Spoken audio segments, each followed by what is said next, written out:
नहमदहु व नुसल्ली अला रसूलिहिल करीम अम्मा बाद फ़अऊज़ु बिल्लाहि मिनश शैतानिर रजीम बिस्मिल्लाहिर रहमानिर रहीम। आला हज़रत अज़ीमुल बरकत इमाम अहले सुन्नत अश-शाह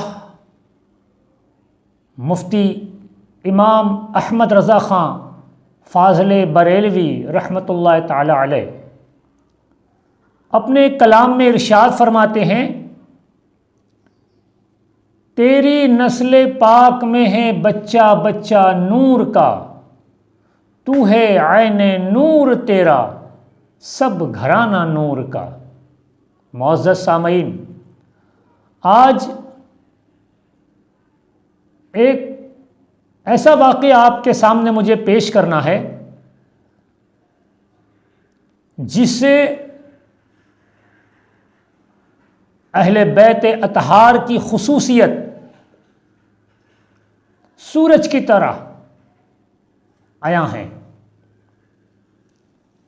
वाक़या ये है कि एक मर्तबा महमूद गज़नवी अपने दरबार लगाए हुए बैठे हुए थे।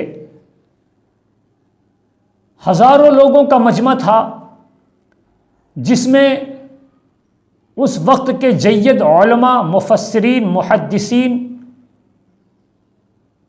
औलिया कराम तशरीफ़ फरमा थे।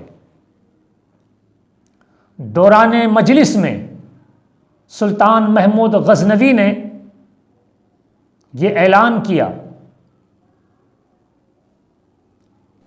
कौन है इस मजमे में जो मुझे हज़रत खिज़र अलैहिस्सलाम की ज़ियारत करवाएं।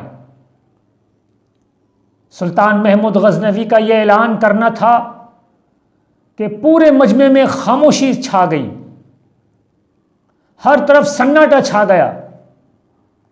उसी खामोशी में एक देहाती, एक गरीब खड़ा हुआ और उसने कहा कि सुल्तान, मैं हज़रत खिज़र अलैहिस्सलाम की ज़ियारत आपको करवा सकता हूँ, लेकिन मेरी कुछ शर्तें हैं। अगर वो आप कबूल करें तो मैं आपको खिज़र अलैहिस्सलाम की ज़ियारत करवा सकता हूँ। सुल्तान महमूद गज़नवी ने कहा कि आपकी शर्त बताई जाए। उसने कहा कि सुल्तान, मैं बहुत गरीब हूँ और मेरे बच्चों के लिए खाने पीने का इंतज़ाम नहीं है और मुझे 6 महीने के लिए समंदर के किनारे पढ़ाई के लिए जाना होगा। तो ये जो 6 महीने का जो अरसा है, इसमें आप मेरे घर का पूरा इंतज़ाम संभाल लें। महमूद गज़नवी ने उसके बात को कबूल कर ली और वो शख्स समंदर के किनारे एक कुटिया के अंदर चला गया। जब 6 माह हो गए तो सुल्तान महमूद गज़नवी ने उस शख्स को बुलाया दरबार में और कहा कि जिस बात का आपने वादा किया है कि हज़रत खिज़र अलैहिस्सलाम की ज़ियारत करवा दें, 6 माह हो चुके हैं। तो उस शख्स ने कहा, सुल्तान, पढ़ाई करने में मुझसे कुछ गलती हो गई है, मज़ीद 6 माह और पढ़ाई करनी होगी। इस तरह 6 महीने के लिए फिर वो चले गए। जब 6 माह पूरे हो गए तो सुल्तान महमूद गज़नवी ने फिर दरबार को सजाया। लोगों का मजमा इकट्ठा हुआ जिसमें वक्त के जय्यद उलमा, मुफस्सिरीन, मुहद्दिसीन, औलिया सब हाजिर हुए और उस शख्स को बुलाया गया और पूछा गया कि आखिर क्या बात है, 6 माह हो चुके हैं, आपने जो वादा किया था कि हज़रत खिज़र अलैहिस्सलाम का दीदार कराएंगे आप। उस शख्स ने कहा, सुल्तान, कहाँ खिज़र अलैहिस्सलाम और मैं कहाँ नाचीज़।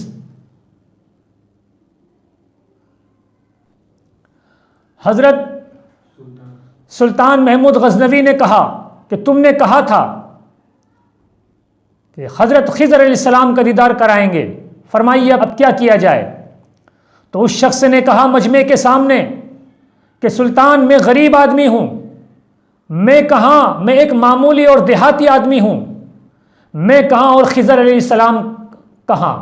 मैंने इसलिए इस काम को अंजाम दिया ताकि किसी तरह मेरे बच्चों की परवरिश हो जाए। सुल्तान महमूद गजनवी ने भरे मजमे में अपने वजीर को खड़ा किया और हुक्म दिया कि बताएं इस शख्स की क्या सजा होना चाहिए। उस वजीर ने कहा कि सुल्तान, ये शख्स ने आपके साथ झूठ किया है, इसकी सजा कत्ल है। उसी मजमे में एक नूरानी शक्ल वाले बुजुर्ग थे, वो खड़े हो गए और सुल्तान महमूद गजनवी से कहा कि सुल्तान, ये शख्स जो कह रहा है सही कह रहा है। फिर महमूद गजनवी ने अपने दूसरे वजीर को खड़ा किया और कहा कि इस शख्स की क्या सजा होना चाहिए। दूसरे वजीर ने कहा कि सुल्तान, इस शख्स ने आपके साथ धोखा किया है, इसकी सजा ये होना चाहिए कि भूखे कुत्तों के आगे से डाल दिया जाए ताकि तड़प तड़प कर मरें और कुछ मरने में देर हो, ताकि लोग देखें कि बादशाह के साथ झूठ बोलने की क्या सजा है। वही नूरानी चेहरे वाले बुजुर्ग खड़े हो गए और सुल्तान से कहा कि ये जो शख्स, ये जो वजीर जो बात कह रहे हैं बिल्कुल हक कह रहे हैं। उसके बाद महमूद गजनवी ने अपने चहीते वजीर अयाज को खड़ा किया और कहा, अयाज, इस मामले में तुम्हारी क्या राय है। अयाज खड़े हुए और कहा, सुल्तान, मेरी राय यह है कि आपकी सल्तनत से 1 साल तक गरीब बच्चों की परवरिश होती रही और आपके खजाने में कोई कमी नहीं हुई। इस आदमी ने आपके साथ झूठ बोला, लेकिन सल्तनत में आपकी शान में कोई कमी नहीं हुई। मेरी राय यह है कि इस शख्स को माफ कर दिया जाए। वही बुजुर्ग जो नूरानी चेहरे वाले थे खड़े हो गए और सुल्तान से कहा कि ये जो शख्स कह रहे हैं बिल्कुल हक फरमा रहे हैं, सही है। सुल्तान महमूद गजनवी वो नूरानी चेहरे वालों को देखा और उन्होंने, महमूद गजनवी ने उनको पास बुलाया, करीब बुलाया और पूछा कि आपने तीनों मेरे वज़रा की बातों को हक कहा, सही कहा, इसमें क्या राज है, ये आप बताएं। वो नूरानी चेहरे वाले बुजुर्ग ने कहा कि सुल्तान, जो पहले शख्स जिन्होंने ये कहा कि इसे कत्ल कर दिया जाए, गला काट दिया जाए, वो जात का कसाई है, उसका काम गला काटना है, उसने अपने खानदान का रंग दिखा दिया। दूसरा शख्स जिसने कहा कि इसे कुत्तों के आगे डाल दिया जाए, वो शख्स के आबाओ अजदाद बादशाहों के महल में बादशाहों के भूखे कुत्तों को खिलाया करते थे और शिकार के लिए उन कुत्तों को ले जाया करते थे। इसलिए उसने अपने खानदान की पहचान करवा दी। और अयाज जिसने कहा माफ कर दिया जाए, ये वो खानदान है जो करबला में अपने पूरे खानदान को ज़बा करने के बाद भी जालिमों को माफ कर दिया। ये सादात किराम अहले बैत अतहार की खुसूसियातों में से ये एक खुसूसियत है। जो सैयद है, जो आले रसूल है, वो हमेशा सबको माफ़ करते आए हैं। तो मेरे दोस्तों, मेरे बुजुर्गों, जब ये बात बुजुर्ग ने कही तो अयाज वहां खड़े खड़े इस मंजर का मुआयना कर रहे थे।